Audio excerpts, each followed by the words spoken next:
Bonjour à tous, à vous qui nous regardez sur ETV, qui nous écoutez sur EFM RTL. Soyez les bienvenus dans notre édition spéciale quotidienne sur la gestion de crise du coronavirus en Guadeloupe. C'est votre émission, hein.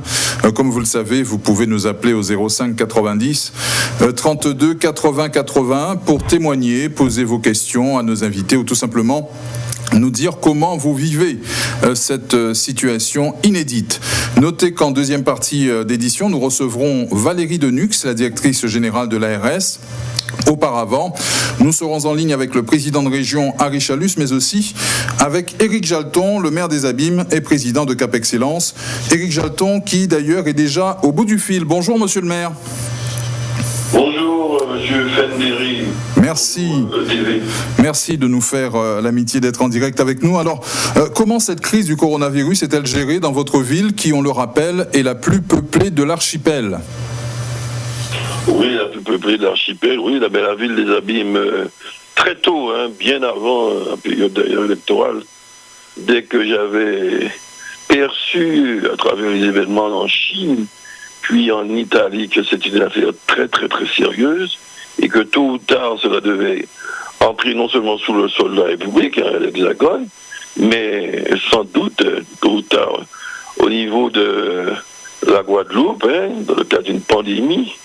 Mais j'avais déjà donné des instructions à mes services pour pouvoir faire des stocks en matière de produits d'entretien, d'hygiène, de sécurité sanitaire pour nos employés, pour les élèves, etc. Et évidemment, quand les choses se sont confirmées au niveau de la République, de l'Hexagone et ensuite en Guadeloupe, on a redoublé d'efforts. Notre plan de sauvegarde a été activé il y a plusieurs semaines, ne pas dire plusieurs mois, et les instances paritaires ont été convoquées, le comité d'hygiène de sécurité mobilisé. Évidemment, et aujourd'hui, nous affrontons avec les moyens dont nous disposons. Les stocks que nous avions effectués, nous affrontons cette situation. Et Cap Excellence n'est pas davantage en reste, ni d'ailleurs haut d'excellence.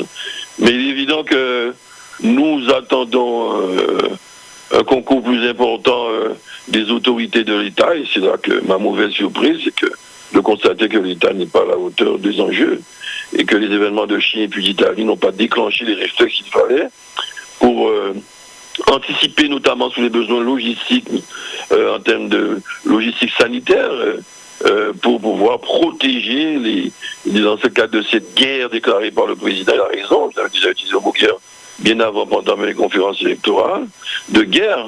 Mais quand on va à la guerre, il faut des munitions. On ne va pas à la guerre au fusil. Et quand on veut éteindre un incendie, on ne le fait pas les yeux bandés. Il faut savoir où on envoie les jets d'eau. Et ce qui se passe actuellement, c'est que nous sommes les yeux bandés. Nous n'avons pas les tests qu'il faut que d'autres pays du monde, notamment en Asie, ont fait preuve de leur efficacité. On teste maintenant quand on a une détresse respiratoire, voire pire, on a des difficultés respiratoires, détresse. C'est là qu'on teste les gens. Alors qu'on devrait les tester bien plus tôt, au premier signe clinique, au moins, ou de façon préventive à une échelle encore plus large. Ce n'est pas le cas dans un pays, 4e puissance du monde, prétendument, et on envoie le corps médical et d'autres agents de sécurité, de propreté, en première ligne, sans moyens, sans masque, sans gants, en quantité suffisante, en tout cas en qualité, sans tunique, sans charlotte, etc. Et j'en passe et des meilleurs. Et on n'est pas sûr, évidemment, compte tenu de l'insularité de la Guadeloupe, que les moyens en termes de prise en compte de la détresse respiratoire, des moyens de ventilation respiratoire et de réanimation soient en nombre suffisant quand le pic va nous atteindre. Et on ne pourra pas compter sur le concours de la Martinique, ni sur les États-Unis, nos voisins de la Caraïbe, etc., ou des Amériques. Ils sont aussi, dans le cadre de la pandémie, touchés. Et donc, la continuité territoriale sanitaire ne sera pas assurée en Guadeloupe. Alors, il faudrait d'ores et déjà anticiper tous les besoins, un hôpital de campagne, de réanimation, et des moyens supplémentaires en termes de ventilation respiratoire et de réanimation pour le CHU et pour le monde hospitalier en Guadeloupe. Et pour terminer, je dirais que je regrette beaucoup que dans le cadre de la prévention, que l'appel que nous avons fait moi-même, le président de région aussi, dans la foulée, d'autres élus, notamment lors d'une CTAP le 27 février, c'était un jeudi, 2020 précisément, à l'hôtel de région, à l'ancienne cité des métiers, à l'espace régional, au Rézé à Bim. Nous avons lancé un appel solennel en disant qu'il faut limiter les dégâts, il ne faut pas en rajouter en matière d'insécurité, et que les Italiens qui venaient de Lombardie et d'autres régions d'Italie en croisière, on devait les empêcher non seulement d'atterrir sur le territoire guadeloupéen, mais d'aller se mélanger ensuite avec des populations autochtones de centaines de Guadeloupéens. J'avais parlé à l'époque d'une croisière de contamination. Mon appel n'a pas été entendu par les plus hautes autorités de l'État. Costa a privilégié l'aspect mercantile sur l'aspect sanitaire. C'est un véritable crime vis-à-vis du peuple guadeloupéen dont les protagonistes ont tôt ou tard à rendre compte. Aujourd'hui, il s'agit d'unité. On doit donner les consignes barrières et répercuter. On le fait, on est discipliné, on joue le jeu, mais avec beaucoup d'amertume pour ma part, parce qu'on a créé un cluster de croisiéristes qui vient contaminer aujourd'hui leurs frères et sœurs guadeloupéens et qui fait que sans doute les choses vont aller plus vite qu'ils ne l'auraient été autrement. Pointez donc la responsabilité de l'État clairement. Pour le préfet, le sous-préfet n'était pas à cette fameuse réunion.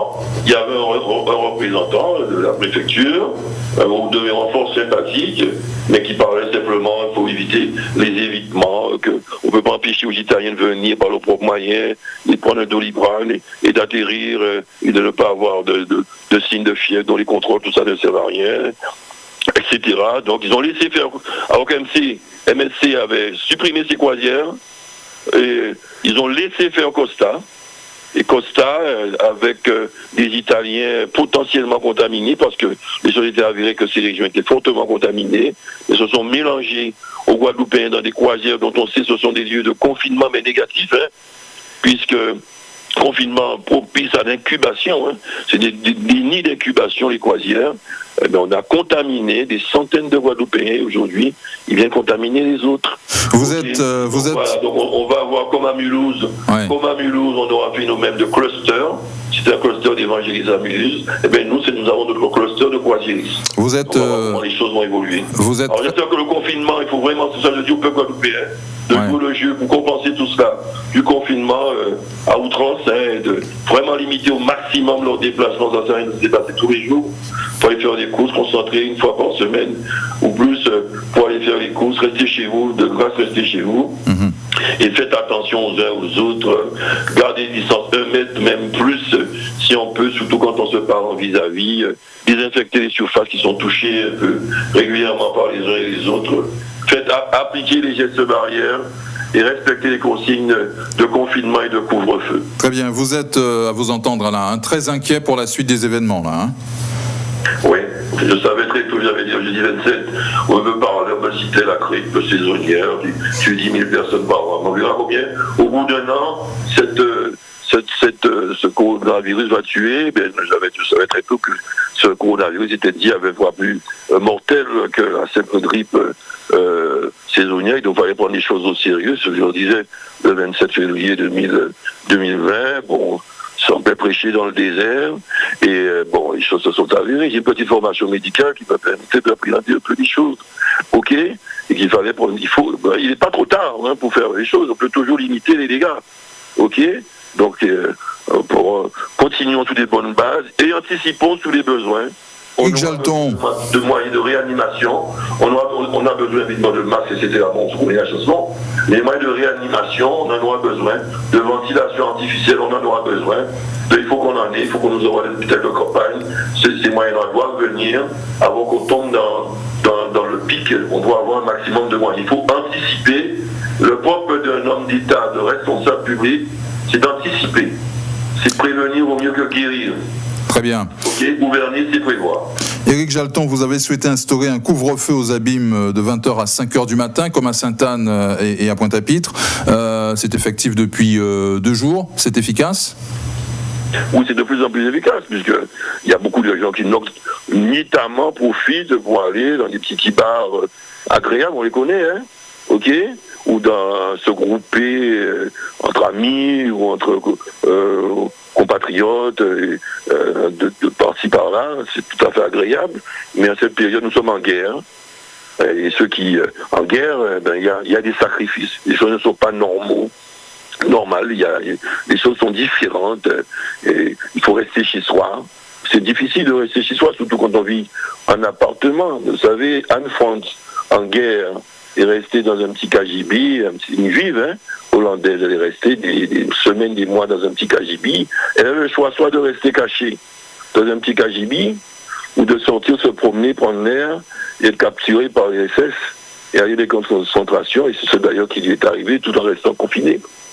Ok, et les soldats dans les tranchées, puisqu'on parle de guerre, c'est la Première Guerre mondiale, ils restaient dans des tranchées pendant des semaines, des mois, parfois sans même activité militaire, mais ils restaient là parce que c'était la guerre. Il fallait rester chez soi, se barricader parfois longtemps pendant des bombardements, dans des caves, dans des souterrains pour échapper à la mort. Nos héros de la guerre de Guadeloupe se sont réfugiés à Don-Raymond, dans le fort là-haut, à la maison. Ils ont bien resté là en attendant résistance aux attaques. Et après, ils se sont fait exploser. Ils avaient le choix soit de sortir et d'être fusillés, soit de mourir eux-mêmes. Le choix est encore plus drastique. C'est gênant, c'est emmerdant, c'est chiant, c'est confiné, mais il faut arrêter les caprices de bonnes femmes. En période de guerre, il y a des sacrifices, il y a des difficultés, il faut les encaisser. Abim, Pointe-à-Pitre, et pourquoi pas Bémao pour ce couvre-feu? Il appartient au maire d'en faire la demande? Oui, il appartient au maire, faire la demande au préfet de façon motivée, ce que nous avons fait. Et j'invite les autres maires à en faire autant qu'il y ait un peu d'harmonisation. Au-delà de l'aspect technique, efficace, opérationnel, il y a l'aspect aussi psychologique pour créer ce climat de ce que les gens sentent bien qu'on est dans une situation particulière. Ok, et qu'on va être tous disciplinés à ce niveau-là. Et donc, ils se sont ainsi laisser la circulation pour les urgences, pour l'aspect sanitaire, évidemment des choses, pour aller se nourrir, faire des provisions, évidemment, et voilà, et essayer de faire fonctionner l'économie, sachant que de toute façon, on ne pourra pas faire fonctionner l'économie de façon optimale pendant cette période. Il faut quand même trouver un équilibre qui préserve l'essentiel. Bien, justement, quelle est votre position sur les marchés aux fruits et légumes locaux? Il faut saisir l'opportunité des dérogations que peut accorder le préfet de région? Oui, nous-mêmes, aux habits, on le fait, mais on va changer, il faut s'adapter. Au lieu de faire un seul marché où tout le monde est confiné, agglutiner les uns sur les autres, y compris les étals, les vendeurs, il faut dispatcher tout ça.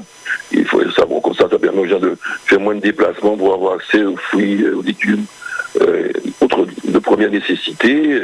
Donc c'est ainsi que nous allons mettre sur Boisvin, sur Chazot, sur Chauvel, je crois, sur Rézé, au niveau du bourg, des abîmes, des esplanades, mais des gens très étalés, les stands seront bien distingués les uns des autres, et les gens pourront plus facilement respecter les gestes barrières, et ce sera dans une plage horaire bien précise, 6h du matin jusqu'à midi, et les gens pourront, du lundi au vendredi, et donc le préfet accepte, cette demande dérogatoire, c'est en cours d'examen, nous y sommes depuis 2 ou 3 jours dessus. Donc, ça permet même dans ceux qui avaient l'habitude de vendre. Il ne faut pas les tuer non plus. Et comme ça correspond à un besoin, parce qu'il faut bien acheter à manger. Les deux impératifs sont satisfaits tout en obéissant aux critères de sécurité sanitaire, avec les gestes barrières, les distances entre deux. On dit 1 mètre, mais moi je dis carrément 2 mètres, il ne faut pas attendre 1 mètre. On est la Guadeloupéen, quand on dit 1 mètre, c'est 50 cm, donc il vaut mieux aller très largement et prendre de distance entre 2 personnes, surtout quand on se parle en vis-à-vis. Il vaut mieux prendre un peu plus de mètres, surtout. On connaît comment on parle chez nous. On parle, on est volubile, on postillonne. Et bon, 1 mètre, c'est pas suffisant. Donc quand on sait qu'on a la gouaille, on a le verbe haut, et ben on se met à plus d'1 mètre. Évidemment, quand on chuchote de mamie, on peut parler à 1 mètre. Mais les Guadeloupéens, on connaît comment on parle. Il vaut mieux prendre plus d'1 mètre pour prévenir. C'est plus sûr, c'est plus sûr. Donc c'est une distance approximative, mais on doit s'adapter à nos comportements. Donc voilà, et c'est suivi. Et pour ceux qui ont des masques, il faut les porter. On nous a fait longtemps fait croire que les masques, ça ne servait à rien, pour ceux qui n'étaient pas atteints. Mais encore faut-il savoir qui est atteint. Puisque aujourd'hui, pour être contrôlé, avoir un test, il faut déjà être pratiquement en détresse respiratoire. Même si vous avez la toux et la fièvre, on vous teste pas. Alors, j'invite tout le monde, ceux qui ont des masques, même rudimentaires, fabriqués, entretenus proprement, évidemment, changer régulièrement pour ceux qui sont jetables, laver, rincer pour ceux qui ont confectionné des masques avec de la toile, mais c'est mieux que rien. Eh bien, de les porter quand ils sortent, ok, de se laver les mains aussitôt rentrer, à faire attention à la porte les mains, mettre des gants s'il le faut, ceux qui en ont. Mais les gants vous protègent, mais vous devez penser à protéger les autres. Donc, éventuellement, vous lavez régulièrement les mains, même si vous avez des gants. Ok, quand si vous n'en avez pas, vous protégez les autres. C'est pas de vous protéger les autres. Donc, il faut marcher son intelligence et optimiser les chances de ne pas donner le virus ni de l'attraper. Ok. Et ceux qui peuvent porter des masques, et surtout des fragiles, qui le fassent, parce que si contre un test pour savoir s'ils sont malades, ils vont attendre longtemps. Ils sont déjà à l'hôpital pour être testés, c'est qu'ils seront déjà en détresse respiratoire. Très bien.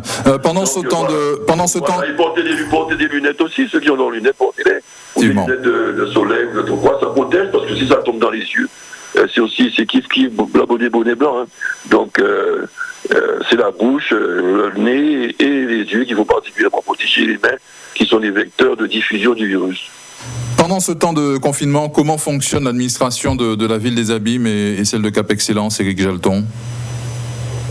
Eh bien, bien, jusqu'à maintenant. Bien, mais nous allons forcément avoir modifié notre budget. Moi, j'ai demandé à Cap-Excellence, d'ores et déjà, on va bloquer 500 000 euros pour cette affaire-là.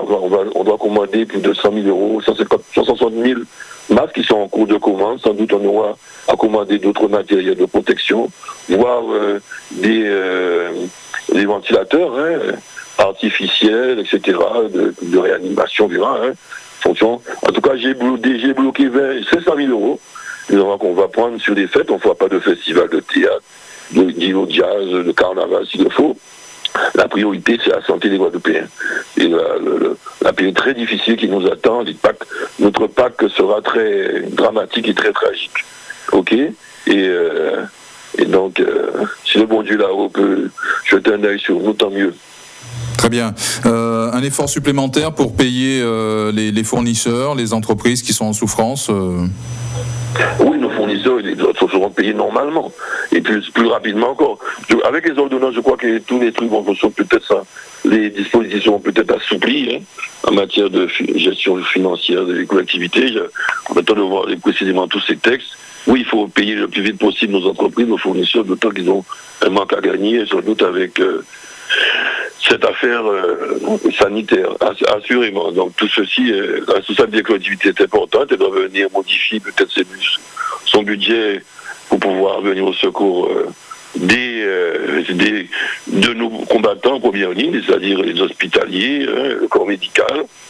Je pense aussi aux médecins, aux infirmiers libéraux, aux dentistes, aux ophtalmos, à tout, toutes ces professions libérales qui ne peuvent pas forcément accomplir leur mission, qui ont besoin de masques, qui ont besoin de matériel pour pouvoir reprendre normalement leur activité. Parce qu'il n'y a pas que le coronavirus à soigner, il y a d'autres pathologies qu'il faut soigner.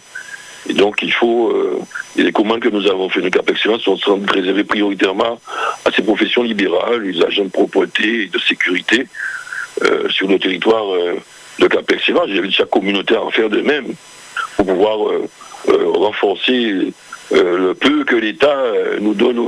J'avais dit au Congo, je ne vais pas polémiquer, mais enfin, bon, au niveau national déjà, ils ont des pénuries, donc on voit bien.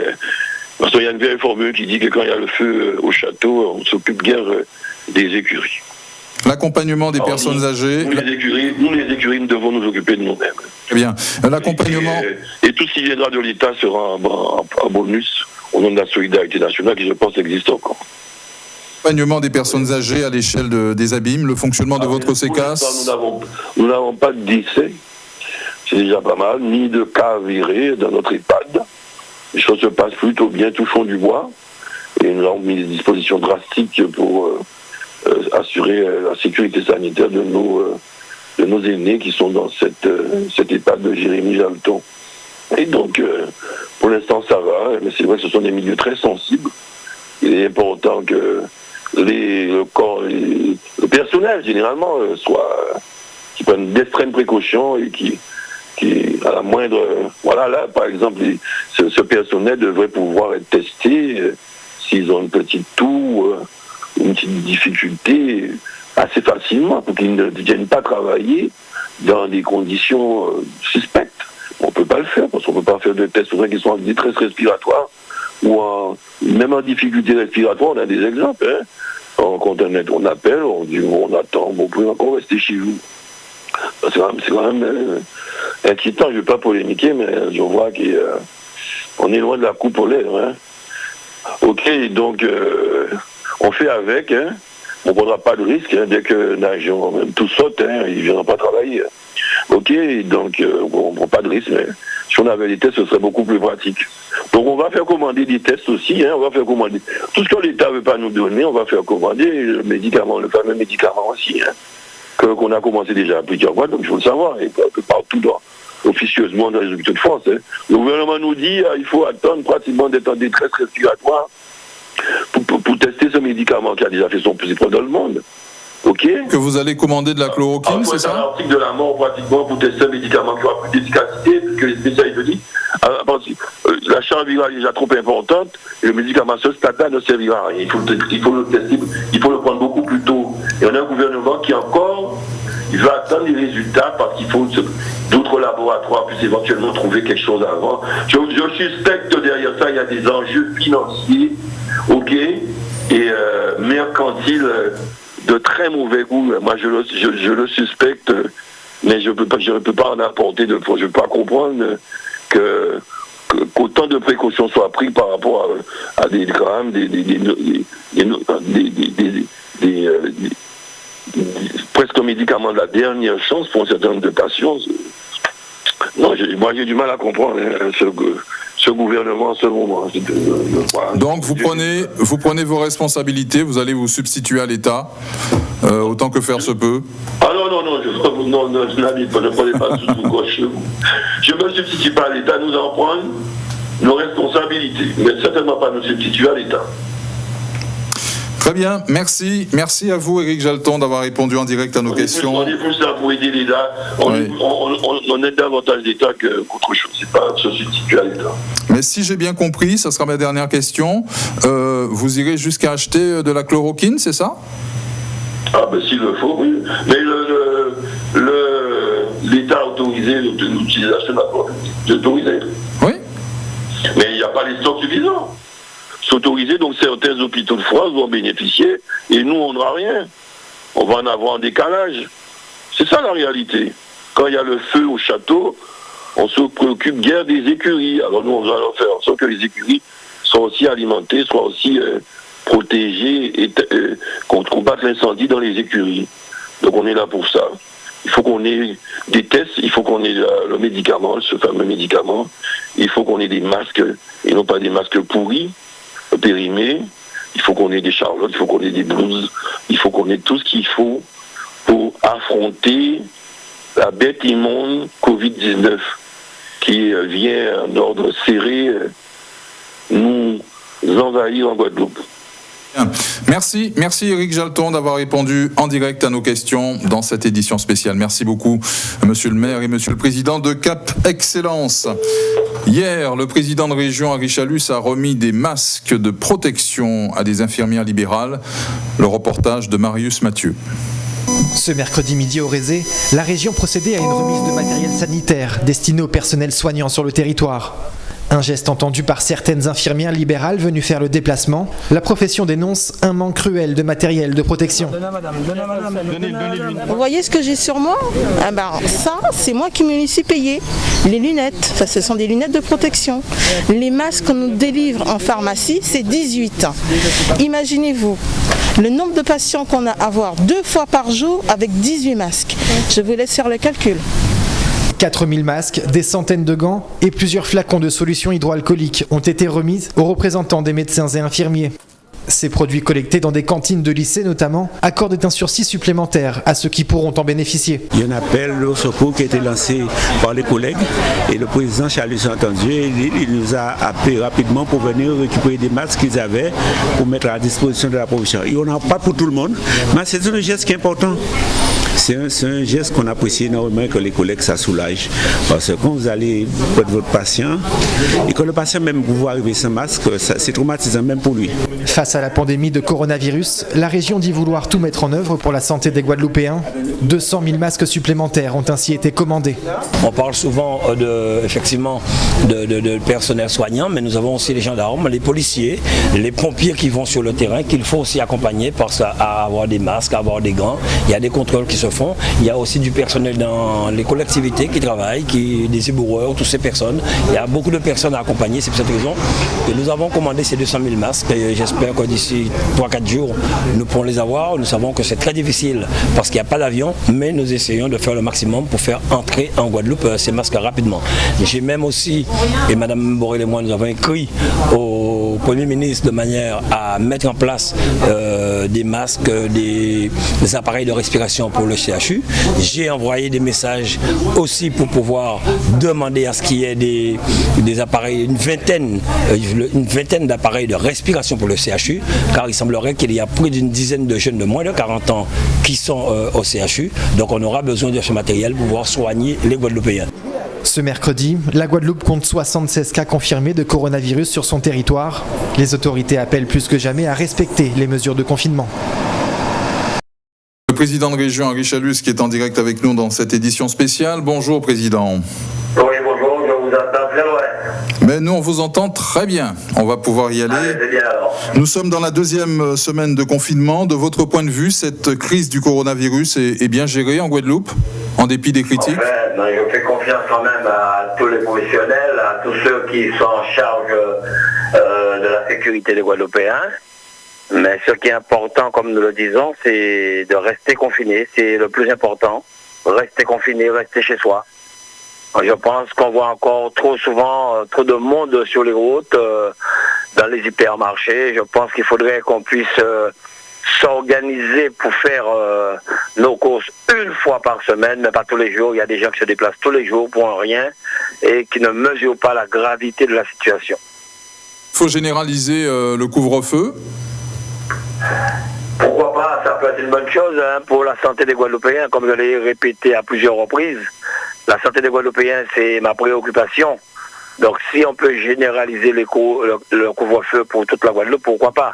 Si c'est pour sauver des vies, préserver des vies. Que fait la région, Henri Chalus, pour soutenir le personnel soignant? On a vu le reportage tout à l'heure, la population guadeloupéenne et les entreprises également. Donc nous sommes sur plusieurs fronts. Nous avons déjà commandé plus de 200 000 masques. Il y a un problème d'acheminement. Bon, nous attendons d'ici 3-4 jours l'arrivée de ces masques. Avec le département, Mme Borel, nous avons même nous aussi écrit en urgence au Premier ministre pour lui demander un nombre important d'appareils de respiration et aussi des gants et des masques de protection pour le personnel soignant, les infirmiers libéraux, les médecins libéraux. Nous mettons tout en œuvre pour pouvoir rassurer surtout la population et éviter toute panique en Guadeloupe.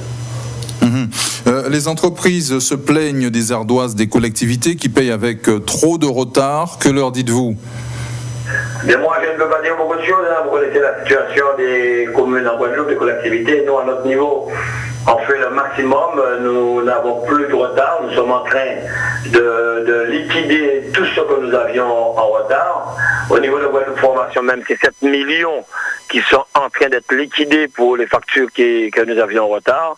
Nous mettons le maximum, nous mettons le paquet. Nous avons mis en place des mesures pour pouvoir accompagner ces entreprises qui seront très impactées par cette crise. Plusieurs plans sont aujourd'hui mis en place pour les accompagner, mais surtout préparer aussi la relance économique du pays. Et vous serez en capacité d'agir, même si le budget primitif de la région n'est pas encore voté? Vous savez, le budget n'est pas voté, mais depuis le mois de décembre, nous avons pris une délibération nous permettant de fonctionner. À ce niveau-là, il n'y a aucun problème, même si, comme vous savez, nous sommes dans une période critique nous entendons des polémiques vraiment inutiles, je le dis avec mon langage personnel, hein, des conneries de certaines personnes. Vous savez, en matière budgétaire, les collectivités ont la possibilité de pouvoir voter et pouvoir gérer le quart de leur budget. C'est ce que nous avons fait et nous sommes très bien, nous pouvons actuellement fonctionner convenablement, surtout qu'aujourd'hui, il y a une ordonnance qui permet aux collectivités d'aller jusqu'au mois de juillet pour pouvoir voter leur budget. La région a les moyens, la région fera son travail, la région sera aux côtés des entreprises. Je suis en permanence en contact avec le monde économique, avec M. Vial-Collet, M. Blandin, M. Gadarcan, M. Virassami, et nous prendrons toutes les mesures, toutes les dispositions nécessaires pour pouvoir accompagner convenablement les entreprises de la Guadeloupe. Ça veut dire que vous allez payer là très rapidement? Les entreprises attendent Ça veut dire que vous allez payer très rapidement là? Nous avons commencé à liquider tout ce que nous avions en instance et nous continuons à payer, nous continuons à aider. Nous avons mis des plans d'aide en place pour pouvoir accompagner ces entreprises, des fonds de solidarité de 1 500 € par personne, c'est 1 million que nous avons mis pour accompagner en plus de ce que l'État a mis. Donc à ce niveau-là, nous sommes bien.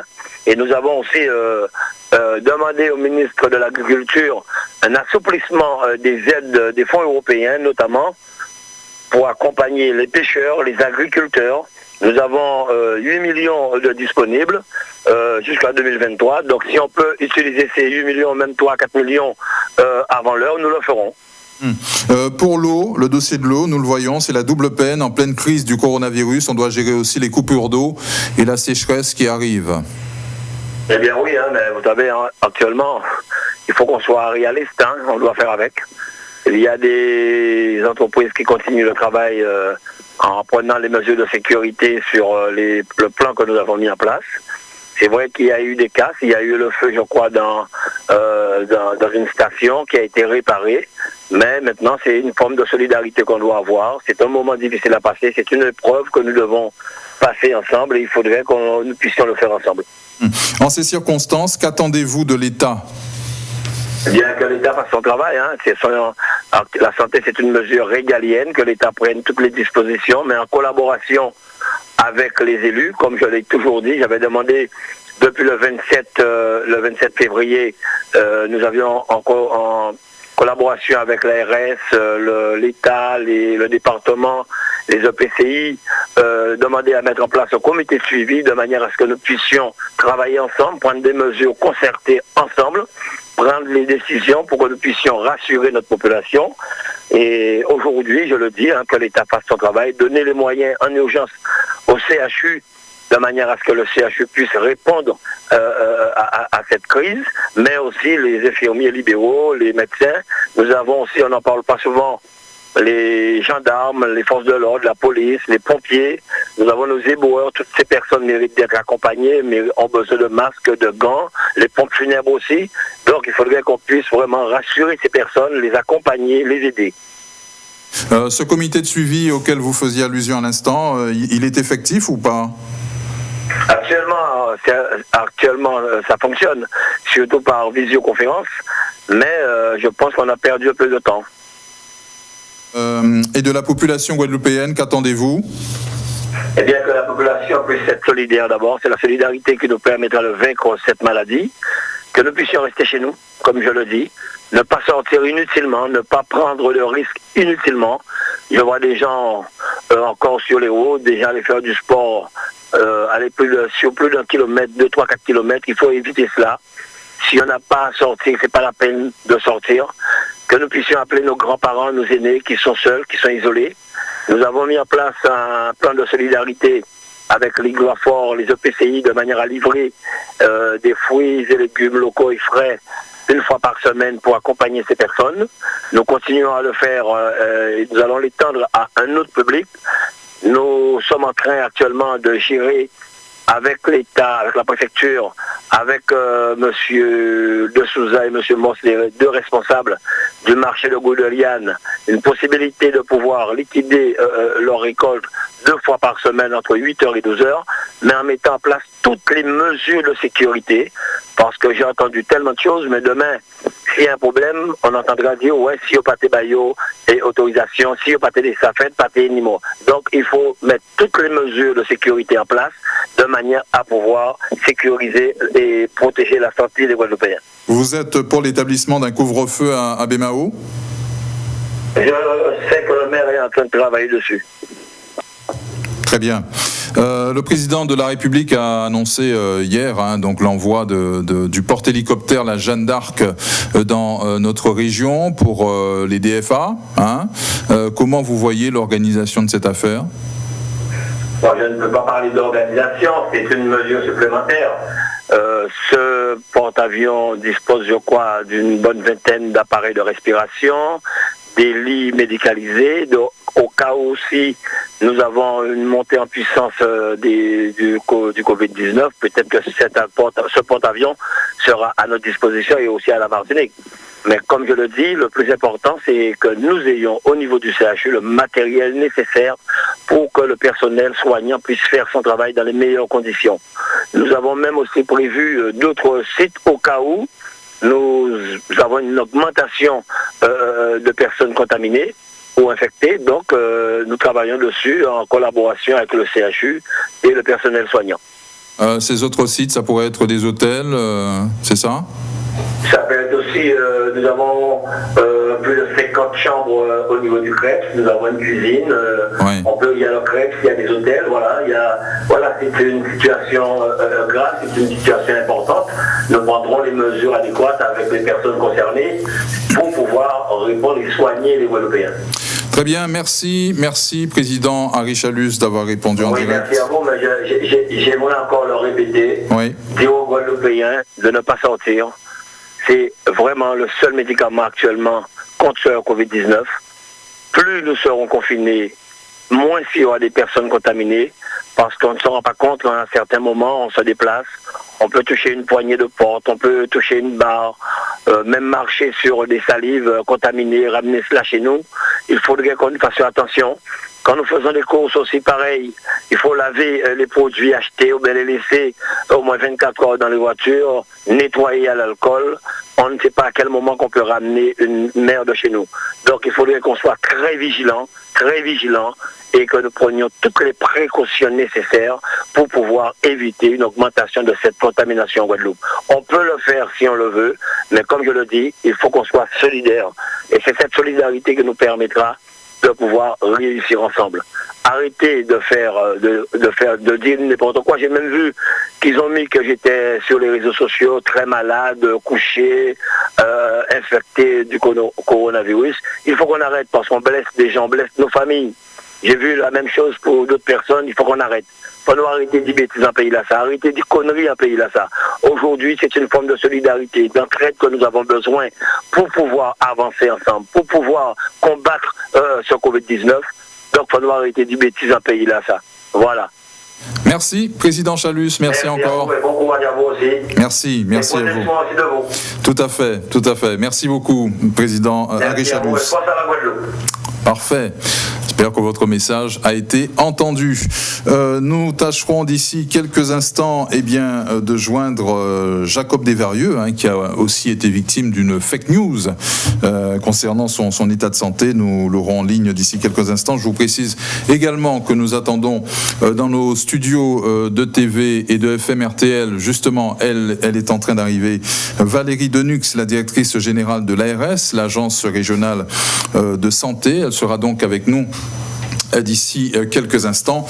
Donc nous tâcherons d'avoir Madame Denux pour la deuxième partie de cette émission et vous aurez l'opportunité de lui poser les questions que vous souhaitez au 32 80 80 05 90 32 80 80 et Dieu seul sait que vous avez des questions à poser à la directrice générale de l'ARS qui nous fera également un point complet sur l'évolution de la situation lié à ce coronavirus, à la gestion de la crise de ce coronavirus dans notre archipel. Nous aurons donc d'ici quelques instants Jacob Desvarieux, peut-être à la fin de cette émission. Je vous propose de marquer une petite pause, le temps que Madame Denux s'installe, et on se retrouve d'ici quelques instants sur ETV et EFM RTL Guadeloupe.